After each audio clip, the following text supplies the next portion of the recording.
India news लड़ेगा जनता का मुकदमा। नमस्कार दोस्तों, नमस्कार। Anti Modi Yogi brigade is in a state of shock दोस्तों। वो विचलित है, वो घबराए हैं, वो निराश है, वो हताश है, वो कुंठित है कि आखिर योगी आदित्यनाथ और अमित शाह ने आज 300 पार का नारा कैसे दे दिया। एक बार नहीं दोस्तों, 6 बार दिया। विपक्ष के लोग सोच रहे हैं इनमें इतना आत्मविश्वास कैसे आ गया। आज योगी मोदी की जोड़ी के प्रचंड जीत का ऐलान खुद गृह मंत्री अमित शाह ने गोरखपुर से किया और उन्होंने कह दिया कि इस बार बीजेपी 300 पार का नारा लेकर आगे बढ़ेगी। अमित शाह ने ये एक बार नहीं दोस्तों, 6 बार बोला।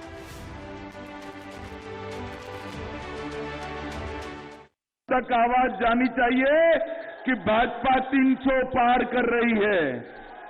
मेरे साथ दोनों हाथ उठाइए, उठाइए दोनों हाथ।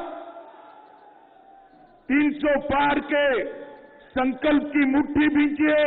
फिर से एक बार भारतीय जनता पार्टी यहां से 300 पार के संकल्प के साथ पूरे उत्तर प्रदेश में आगे बढ़ रही है। चारों की कर्मभूमि रही ये गोरखपुर में आज हम ये ऐतिहासिक निर्णय कर जा रहे हैं कि हम फिर से 300 पार होंगे। जनता भारतीय जनता पार्टी के साथ है और उत्तर प्रदेश की जनता फिर से एक बार 300 पार।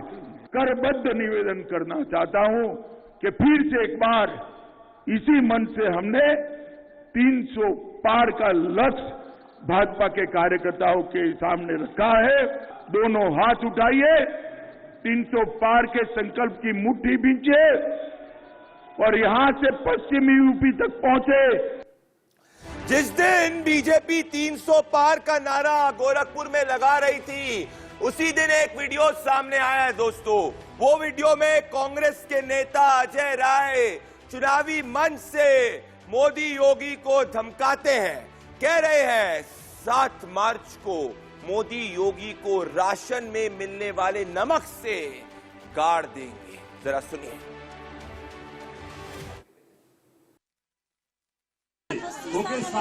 ओके 7 मार्च के जमीन में योगी मोदी के जमीन में खन के वही नमक संजय का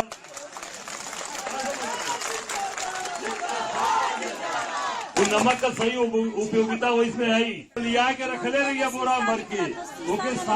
ओके 7 मार्च के जमीन में योगी मोदी के जमीन में खन के वही नमक संजय का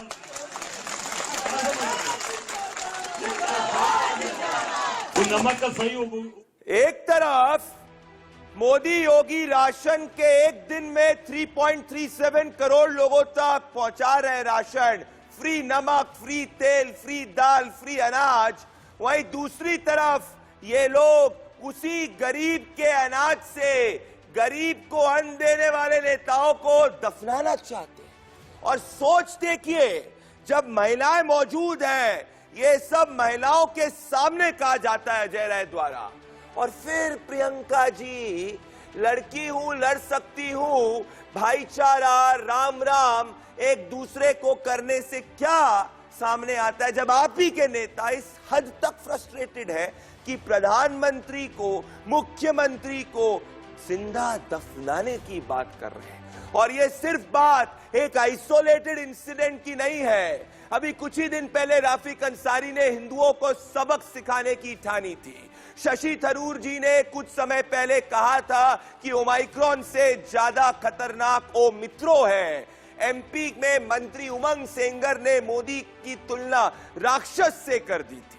क्या भाईचारे की आड़ में असली मकसद बदला है? और क्या अब ये नेताओं को समझ आ रहा है कि भारतीय जनता पार्टी 300 पार कर रही है, वह वापस सत्ता में नहीं आ रहे हैं, इसीलिए इनका दर्द और इनकी बौखलाहट इनके नफरती बयानों से सामने दिख रही है जो आज अजय राय ने कहा। प्रियंका जी, कुछ दिन पहले आपने कहा था कि कांग्रेस की लड़ाई के लिए स्टैमिना, गट्स, हौसला चाहिए। मैं पूछता हूं कि क्या अजय राय के बयान आपके स्टैमिना, गट्स, हौसला के कैटेगराइजेशन में आता है। इसीलिए आज मेरा आरोप है दोस्तों, जो आप टेलीविजन स्क्रीन पर देख रहे हैं, मेरा आरोप है, जो उत्तर प्रदेश की जनता का आरोप है कि विपक्ष के नेता 7 मार्च के बाद मोदी योगी को दफनाना चाहते हैं। क्या इसका उल्टा असर विपक्ष के चुनावी रिजल्ट पर ही पड़ेगा? और मेरी दलील, जो उत्तर प्रदेश के हर जनमानस की दलील है, कि क्या विपक्ष की हताशा इस बात का इशारा नहीं कर रही कि यूपी में बीजेपी 300 पार कर सकती है? और मेरे साथ इस मुकदमे के अंदर Rakesh Sinha ji, member of parliament Rajya Sabha, और इन्होंने आज बहुत फायरी स्पीच दी है राज्यसभा के अंदर, जो वायरल हो चुकी है। राकेश जी ने जिस हिसाब से आज उनके करीबन 18 से 20 मिनट का भाषण था, जो पार्लियामेंट के अंदर बहुत ज्यादा इसकी प्रशंसा हुई है। मेरे साथ जुड़ रहे हैं, मेरे साथ सुची विश्वास, कांग्रेस पार्टी की डायनेमिक स्पोक्स पर्सन लाइव जुड़ रही हैं उत्तर प्रदेश से। मेरे साथ doctor S K. Datta, political analyst, और मेरे साथ जुड़ रहे हैं दयाराम भार्गव जी, जो एसबीएसपी के स्पोक्स पर्सन है, राजभर जी की पार्टी से आते हैं। आप सभी को मैं अपनी ओपनिंग दलील रखने के लिए 40 सेकंड का मौका दूंगा, और एक व्यक्ति अगर दूसरे व्यक्ति के ऊपर बोलेगा तो 10 सेकंड बाद एक के ऑडियो को कम कर दूंगा, जिससे जनता को सुनाई दे। राकेश सिन्हा जी और सुची विश्वास जी, आपके साथ इस मुकदमे को शुरू करना चाहता हूं। राकेश जी, आपके पास आता हूं। पहले तो राकेश जी, आज आपने बड़ी अच्छी स्पीच दी है, ऐसा सब कह रहे हैं, मुझे रिपोर्टर्स बता रहे हैं पार्लियामेंट की कि राकेश जी ने काफी अच्छी स्पीच दी है। पर राकेश जी, आज मैं आपसे पूछता हूं कि वापस से मोदी जी के ऊपर पर्सनल अटैक, योगी जी के ऊपर पर्सनल अटैक, क्या यह हताशा है या कोई स्ट्रैटेजी का पार्ट है? राकेश सिन्हा। देखिए, वास्तव में कांग्रेस पार्टी और समाजवादी पार्टी जिस तरह से हताश हो चुकी है, उसके कारण दोनों ही पार्टियों के नेता शीर्ष नेताओं की अनुमति और सहमति से ऐसी अभद्रता, असभ्यता और बर्बरता का उपयोग संवाद में कर रहे हैं, विमर्श में कर रहे हैं, जो किसी भी लोकतंत्र को के स्तर को सिर्फ न गिराता है बल्कि अराजकता पैदा करता है। इस प्रकार की भाषा बोलना कि नरेंद्र मोदी जी, जो देश के प्रधानमंत्री हैं, वो बीजेपी के नेता हैं लेकिन देश के संवैधानिक पद पर बैठे हुए हैं, योगी जी मुख्यमंत्री हैं, दोनों की अपनी विश्वसनीयता है, लाखों करोड़ों लोग उनको फॉलो करते हैं, उसको जमीन में गाड़ देना, उस नमक के साथ गाड़ देना, ऐसी बात करना वैसा ही है जैसे पहले कांग्रेस के एक नेता ने कहा था मोदी जी का बूटी बूटी काट देंगे। तो मैं मानता हूं कि राहुल गांधी, सोनिया गांधी सहित, अखिलेश यादव सहित इस तरह के विमर्श को आगे बढ़ा रहे हैं, क्योंकि लोकतंत्र में इनकी आस्था नहीं है। यह हिंसा की प्रवृत्ति को, उत्तेजना को आज चुनाव के दौरान बढ़ा रहे हैं, और चुनाव आते आते हमें लगता है कि ये हिंसात्मक कार्रवाई को और आगे बढ़ाने, प्रोत्साहित करने का काम करेंगे। ये एक बार भी नहीं हुआ। राकेश जी, एक सेकंड, बहुत बड़ी बात की आपने। सुची जी, मुझे समझ नहीं आता कि आप इनको रोकते क्यों नहीं है? क्या लड़की हूं लड़ सकती हूं का मतलब यह है कि मोदी योगी को 7 मार्च को गाड़ दो? क्या भाईचारे का मतलब यह है कि मोदी योगी को जिंदा गाड़ दो? क्या उत्तर प्रदेश में कांग्रेस की नई सोच का मतलब है मोदी योगी को जिंदा गाड़ दो? मुझे बताइए कैसे फिट हो रहा है? सुची जी। देखिए, ये तो भारतीय जनता पार्टी की संस्कृति है। कभी 80 और 20 खुले मंच से करते हैं, कभी चंपत राय चोरी करके भाग जाते हैं, कभी हाथरस में पीड़िता को 8:30 बजे आधी रात को जला देते हैं, कभी चिन्मयानंद का मालिश का वीडियो वायरल होता है तो मुंह छुपाकर एनसीसी की सलामी देते हैं, कभी संगीत सोम निकल कर आते हैं, कभी अनुराग ठाकुर, कभी कपिल मिश्रा, कभी प्रवेश वर्मा। खुलेआम जीनोसाइडल स्लोगन्स मंचों से गृह मंत्री समेत कि भाई यहां बटन दबाओ, करंट वहां लगेगा। तो ये भारतीय जनता पार्टी की तो परंपरा है। गोविंदाचार्य से लेके और हिंदू हृदय सम्राट प्रवीण तोगड़िया तक जहरीले भाषणों को देने के लिए विश्व विख्यात थे। बाकी तो राफेल की दलाली हो या पेगासस की जासूसी, सीबीआई हो या इनकम टैक्स हो, ईडी, इस सबको तो सरकार ने फ्रंटल ऑर्गेनाइजेशन बनाया है। बाकी देश के किसान और देश के जवान पटना से प्रयागराज तक कमल के फूल को पैकअप का टाइप काम करेंगे। अब ये जो 52-54 कैमरे लगाकर 6.5 करोड़ का कुंड बनाकर काशी में जाके गंगा की डुबकी लगाते हैं, अब ये जमीन डोज होने वाली है भारतीय जनता पार्टी। जमीन डोज होने वाली है सुची जी, तो मुद्दों पे जमीन डोज होनी चाहिए। राकेश सिन्हा इसका जवाब दे। राकेश सिन्हा, सुची जी आपने कहा, राकेश सिन्हा जी देखिए ये 80-20 हो गया, ज्यादा गर्मी चढ़ रही है तो मई के अंदर शिमला वाली ठंड ले आऊंगा, बुलडोजर है, तो ये सब आप पे भी आरोप आते हैं, पर इन्होंने कभी निजी आरोप नहीं लगाया। इन्होंने कभी ये नहीं कहा कि प्रियंका गांधी वाड्रा को जिंदा गाड़ देंगे, इन्होंने ये नहीं कहा कि अखिलेश यादव को जिंदा गाड़ देंगे। ये बहुत इंपॉर्टेंट पॉइंट है। राकेश सिन्हा सुची विश्वास का जवाब दे। राकेश और सुची भी को रखे भी आरोप। देखिए, लोकतंत्र राजनीति में जब आप संघर्षों के माध्यम से शीर्ष पर पहुंचते हैं तो आपकी भावना, आपकी अभिव्यक्ति अलग होती है। लेकिन जब वंशवादी तरीके से और किसी के प्रश्रय से जब राजनीति में आते हैं, कल तक दुनिया आपको नहीं जानती थी, अचानक आप एक बड़े नेता बन जाते हैं, प्रवक्ता बन जाते हैं, तो आपकी भाषा सिर्फ अपने राजनेता को खुश करने के लिए होती है। और अभी खुश करने में प्रतिद्वंदिता चल रही है। जो जितना नरेंद्र मोदी जी को निकृष्ट शब्दों में, असभ्य और बर्बर शब्दों में बोलेगा, वह 10 जनपद के करीब आएगा। अगर आपको रोका नहीं जा रहा है, यदि शीर्ष नेता ऐसे लोगों को नहीं रोकता है, लेकिन लोकतंत्र में जीत और हार होती है। इंदिरा गांधी भी हारी थी, जनता पार्टी की सरकार बन गई, चली गई। कई बार भारतीय जनता पार्टी की सरकार बनी और चली गई। कल्याण सिंह जी थे, उत्तर प्रदेश में चले गए, हमारी सरकार को हटा दिया गया। हमने कभी भी नरसिम्हा राव जी के प्रति, किसी प्रधानमंत्री के प्रति असभ्य शब्द का प्रयोग नहीं किया है। हम विमर्श करते हैं, विमर्श के गिरते स्तर मेरी चिंता का विषय है। और कांग्रेस पार्टी, सबसे खतरनाक बात है, गिरते हुए विमर्श में हिंसा का प्रयोग होने लगा। मेरी एक और चिंता है राकेश सिन्हा जी, मेरी एक और चिंता है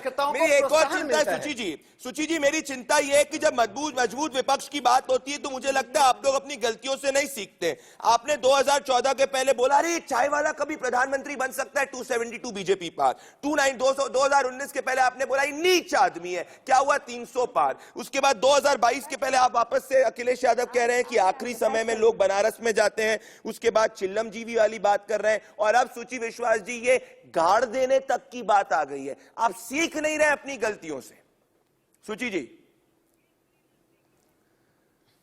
जी आपको मेरी आवाज आ रही है? सुची विश्वास के पास मैं आने वाला हूं, उनका सुची विश्वास की लाइन, सुची विश्वास के पास मैं आने वाला हूं। मैं सुची विश्वास, राकेश सिन्हा जी, सुची विश्वास के पास मैं आने वाला हूं। मैं एसके दत्ता और दयाराम भार्गव जी के पास आना चाहता हूं। दयाराम भार्गव जी, मुझे एक चीज बताइए, ये क्या चल रहा है? दयाराम भार्गव जी, आपके अलायंस में क्या चल रहा है? दयाराम भार्गव जी, ये चल क्या रहा है? इस तरीके के बयान दिए जाएंगे कांग्रेस के लीडर द्वारा और आप लोग इस पे चुप हैं? क्या लोकतंत्र के अंदर आपको कुछ बोलने का, इस पे टिप्पणी देने का, इसका विरोध नहीं करना चाहिए? पर आप तो करेंगे ही नहीं, क्योंकि आपके लिए तो मुख्तार अंसारी एक क्रिमिनल ही नहीं है, तो आप कैसे करेंगे? प्रदीप भंडारी भाई, मेरी बात ध्यान से सुनिएगा, बीच में टोका टिप्पणी नहीं करेंगे। मैं बड़े शांति से सुन रहा था। बोलिए। आज भारतीय जनता पार्टी के बाद मुद्दा विहीन भारतीय जनता पार्टी है। अगर भारतीय जनता पार्टी उत्तर प्रदेश और देश में विकास किया होता तो देश के गृह मंत्री को घर घर जाके थूक लगा के पर्चा बांटने की जरूरत नहीं पड़ती। यह मैं फैक्टर इसलिए बता रहा हूं। अभी मनोज तिवारी परसों जो है नोएडा गए थे, गांव के लोगों ने, मनोज तिवारी एक दिल्ली के प्रतिनिधि सांसद है, उनको जनता ने खदेड़ लिया। क्यों खदेड़ा? और ऐसे अनगिनत विधायकों को, भारतीय जनता पार्टी के विधायकों को उत्तर प्रदेश में खदेड़ा जा रहा है और ये जनता खदेड़ रही है। इसको आप समझिए प्रदीप भाई। दूसरी बात, जब इसी उत्तर प्रदेश में 69,000 शिक्षक भर्ती घोटाले में योगी जी ने पिछड़ों का हक अधिकार लूट लिया, प्रदीप भाई आपने हल्ला नहीं मचाया। 68,500 जब शिक्षक भर्ती घोटाले में योगी सरकार ने पिछड़ों का हक लूटा, आपने हल्ला नहीं मचाया। 72,234 पिछड़ों का शिक्षक भर्ती घोटाला में योगी सरकार ने पिछड़ों का हक लूटा, प्रदीप भाई आपने नहीं उठाया। क्यों नहीं उठाए? आप देश के मीडिया नहीं है प्रदीप भाई। दूसरी बात नहीं, पहली बात पे जवाब दे दूं, मैं उठाता, पर मुझे इस बात का दर्द हुआ इसके दत्ता जी, जब ओपी राजभर जी की पार्टी के इतने सीनियर लीडर ने एक सीनियर जर्नलिस्ट अशोक श्रीवास्तव को थ्रेटन करके ये कहा कि इनकी पिटाई होनी चाहिए और एफआईआर भी दर्ज हुई है। मुझे तब लगा कि जब आप पत्रकारों को थ्रेटन करने तक पहुंच गए, तब मुझे लगा कि मैं क्यों बोलूं, आप सरकार तब क्यों मैं बोलूं? पत्रकार को थ्रेटन किया, पत्रकार को थ्रेटन किया। एसके दत्ता जी, प्रदीप भाई, इनका सीनियर पत्रकार अशोक श्रीवास्तव को थ्रेटन किया आपने, वो डरने वालों में करे तो मैं गृह मंत्री जाते हैं, कैराना में जाते, तरह तरह की शब्दों का प्रयोग करते हैं, तब मैं बोलूं। भार्गव जी, अब एसके इनका फीडर डाउन कीजिए। बोलिए। विपक्ष आज के डेट में ना ही दिशाहीन है, गतिहीन है, श्रीहीन है विपक्ष, और इसीलिए इतना विचलित है और इसीलिए इतना कुंठित है। इन लोगों को सिर्फ डायनासोर और कोबरा की तरह चिल्लाने के सिवा और कुछ नहीं आता है। ना इनके पास कोई योजना है, ना इनके पास कोई दिशा है, ना इनके पास कोई गति है। मैं तो समझता हूं कि कांग्रेस पार्टी, सपा और तमाम लोगों को इतना प्रदूषित और इतना पॉइजनस बयानबाजी, प्रदीप भाई, मैं आपके माध्यम से जानना चाहता हूँ, दत्तात्रेय बड़े धारा प्रवाह बोल रहे हैं। इसी उत्तर प्रदेश में शिक्षक की बात करता हूँ, जो बच्चों को शुल्क प्रतिपूर्ति मिलती है। उत्तर प्रदेश में 24 करोड़ जनता में सामान्य जाति के 7 लाख बच्चे हैं। दत्तात्रेय जी ध्यान से सुनिए, अरे सबके गवर्नेंस के बारे में बात कीजिए, सबके डेवलपमेंट के बारे में बात कीजिए। परेशान है और डंडा लेके खड़ा है आपके दरवाजे पे, डंडा लेके खड़ा है युवा बेरोजगार।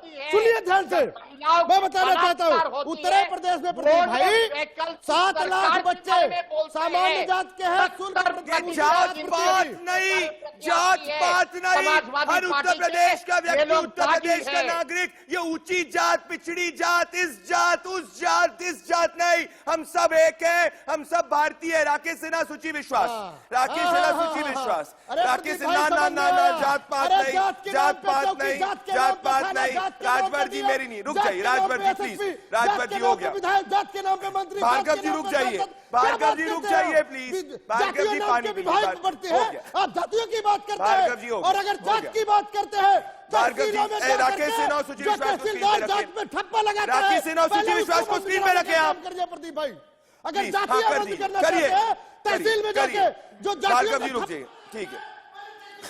भार्गव जी अभी आप स्क्रीन पे नहीं है, रुक जाइए। भार्गव जी स्क्रीन पे नहीं है, अभी रुक जाइए, मैं आपको लाऊंगा। सूची विश्वास जी, आपको आवाज आ रही है?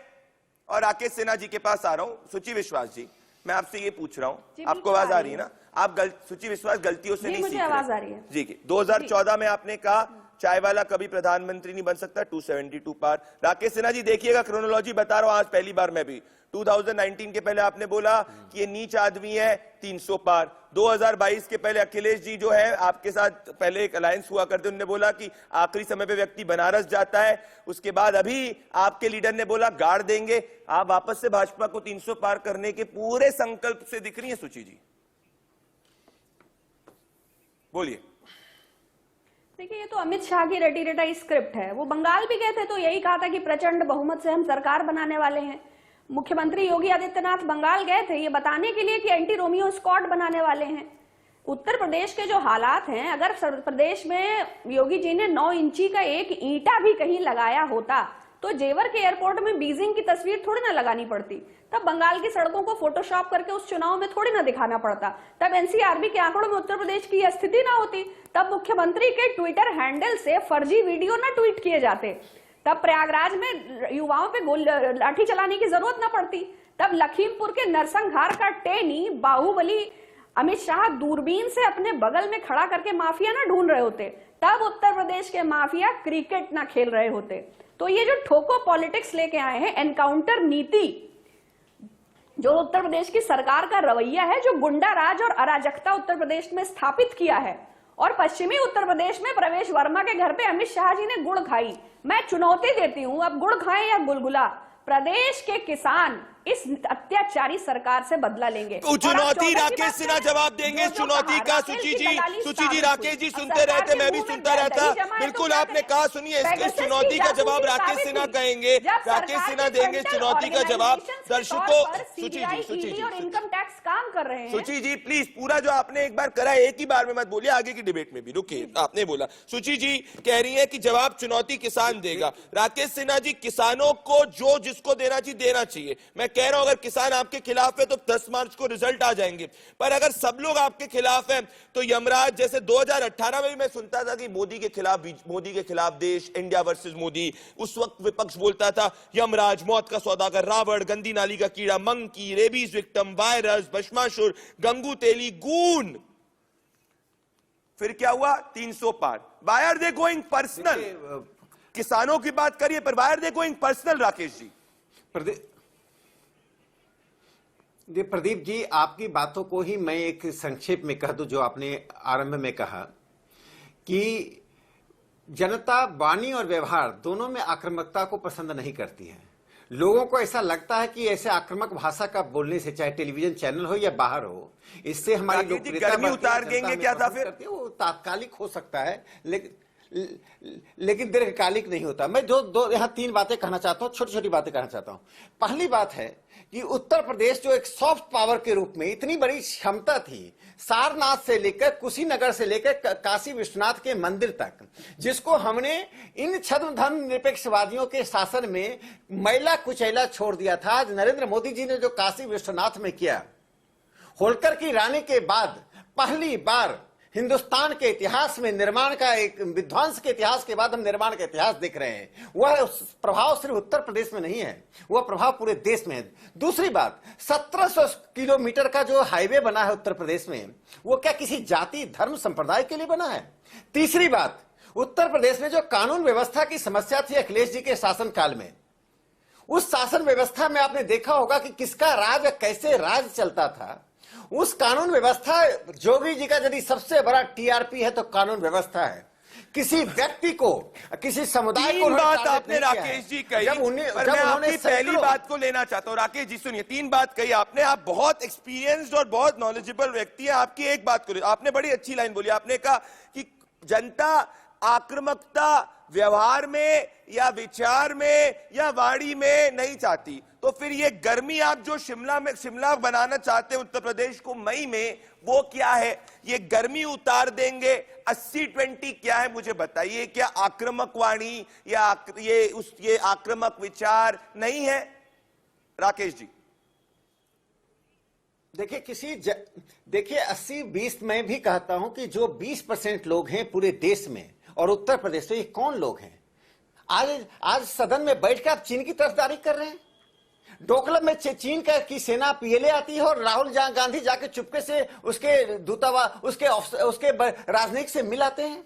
तो ये जो 20% लोग हैं जिनके सूत्र सिर्फ उत्तर प्रदेश में नहीं है, हिंदुस्तान में है, जो लेफ्ट लिबरल के नाम से जाने जाते हैं, जो विभिन्न नामों से जाते हैं, अलग अलग साइन बोर्ड उनके होते हैं, लेकिन उनका तत्व एक ही है, मोदी हटाओ, योगी हटाओ।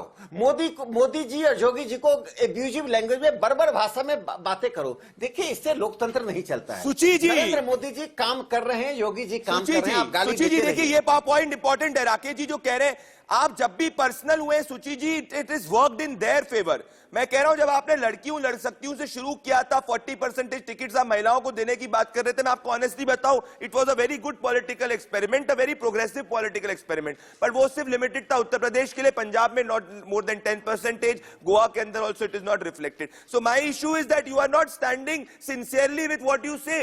आप जो कहते हैं उसी के साथ नहीं खड़े होते हैं और फिर पर्सनल होते जाते हैं। आप वापस से बीजेपी के पाले के अंदर ही खेलते जा रहे हैं, पर्सनल होते जा रहे हैं और बीजेपी को आप फायदा देंगे। मैं आपको ये बता रहा हूं, बोलिए। नहीं, बिल्कुल ऐसा नहीं है। हम बिल्कुल ऐसा नहीं है, हम हर विषय के साथ खड़े हैं। बिना टेलीप्रॉम्प्टर के राहुल गांधी जी ने कल दमदार भाषण दिया है, पूरा प्रोपेगेंडा मशीनरी हाई फाई हो रहा है। देश एक ऐसे व्यक्ति के हाथों में है जो टेलीप्रॉम्प्टर के बिना 2 शब्दों का संवाद नहीं कर सकता, और इतिहास को लिखने की परंपरा, सोचिए देश कितना भयावह परिस्थितियों में मीडिया के साथ माननीय प्रधानमंत्री जी का इतने बड़े कार्यकाल में एक भी संवाद नहीं है। तो सीबीआई, आईटी और इनकम टैक्स और ईडी को अपना फ्रंटल ऑर्गेनाइजेशन बनाकर छापेमारी की रणनीति करके शीतकालीन सत्र में आप चुपचाप ध्वनि मत के माध्यम से कानून पास करा लो, किसानों की शहादत हो जाए, आपके पास आंकड़ा ना हो, राफेल की दलाली में आप चोर साबित हुए, पेगासस के स्पाईवेयर। एक फैक्चुअल पॉइंट कर रहा हूं, राफेल के उसमें कोई भी सुप्रीम कोर्ट ने इंडाइट नहीं किया था, फैक्चुअली आप रॉन्ग हैं। को डुबो दिया, एवरीथिंग इज टैक्स ने देश को बर्बाद कर दिया, और आप धर्म की आड़ में अपनी नाकामियों को छुपाने का प्रयास कर रहे हैं। देश के जवान आपसे परेशान, देश के राकेश जी, धर्म की आड़ में नाकामी, देश की महिलाएं उत्तर धर्म की आड़ में नाकामी। लखीमपुर की बात करिए, आप हाथरस की बात करिए, आप आगरा की बात करिए, सोनभद्र की बात करिए, राकेश जी की बात करिए, आदिवासियों की बात करिए, प्रयागराज की बात करिए, सफाई कर्मियों की बात करिए, और आप भी इनकी बात करिए और जिंदा गाड़ने की बात मत करिए। सुची जी, आप जो कह रही है, राकेश जी इसका जवाब दे। पर सुची जी जो आप कह रही है, सुची जी जो आप कह रही है, आपको फोन उठा के अजय राय को भी ये बोलना चाहिए कि इसकी बात करो, गाड़ने की बात मत करो। मैं तो चाहता हूं अजय राय को टिकट से हटा दीजिए, क्योंकि ये जिस तरीके से पर्सनल स्टेटमेंट आपको लिख के दे रहा हूं मैं आज ब्लैंक पेपर के अंदर, this will work in BJP favour, but लोकतांत्रिक रूप से सही नहीं है। राकेश सिन्हा टेनी को बैठाए है, लखीमपुर नरसंहार की इतनी किसानों का कोई स्वाभिमान है इस देश में या नहीं है? राकेश सिन्हा देखिए एक बात जान लीजिए, जितनी समस्या उन्होंने बताई उसको लेकर जनता के साथ जा ही रहे हैं। कांग्रेस पार्टी 1 डिजिट क्रॉस नहीं करने जा रही है। यदि आप इतने लोकप्रिय हैं और योगी जी का शासन इतना अलोकप्रिय है, तो हमारे टेलीविजन चैनल पर स्क्रीन पे बोलने से नहीं होगा, जनता के बीच जाइए। वो तो दिन प्रतिदिन योगी जी के शासन को अनुभव कर रहे हैं कि कानून व्यवस्था बहुत खराब हो गई है, रोड खराब हो गए हैं, पानी नहीं मिल रहा है। काशी विश्वनाथ के मंदिर में वही महिला कुचैला मंदिर है। काशी विश्वनाथ का मंदिर बनना, अयोध्या का मंदिर बनना धर्म की आड़ में छिपना है। जिस राम भगवान को जिस तरह से आपने मिथ कह दिया, कांग्रेस पार्टी ने कहा ये मिथ है। राम सेतु को ये जनता निर्धारित करेगी राकेश जी और सुची जी कि 10 मार्च को क्या होने वाला है। पार्टी लोग करेंगे हम आपसे पहले मंदिर बनाएंगे। राकेश जी और सुची जी, राकेश जी निरपेक्षता की हत्या करने वाले लोग राकेश जी और सुची जी, देखिए राकेश जी और सुची जी, राम भगवान का आशीर्वाद किसके पास होगा वो 10 मार्च को पता चल जाएगा। पर ये डिबेट जनता के बीच में बहुत प्रसिद्ध हुई है। राकेश सिन्हा, सुची विश्वास मेरे साथ आने के लिए बहुत बहुत धन्यवाद। दत्ता जी और दयाराम जी अब बने रहे। दोस्तों, इस वक्त देश की जनता रिएक्ट कर रही है जो सुची विश्वास और राकेश सिन्हा ने बोला है। जरा एक बार तुरंत देखते हैं और हम वापस लौट रहे हैं।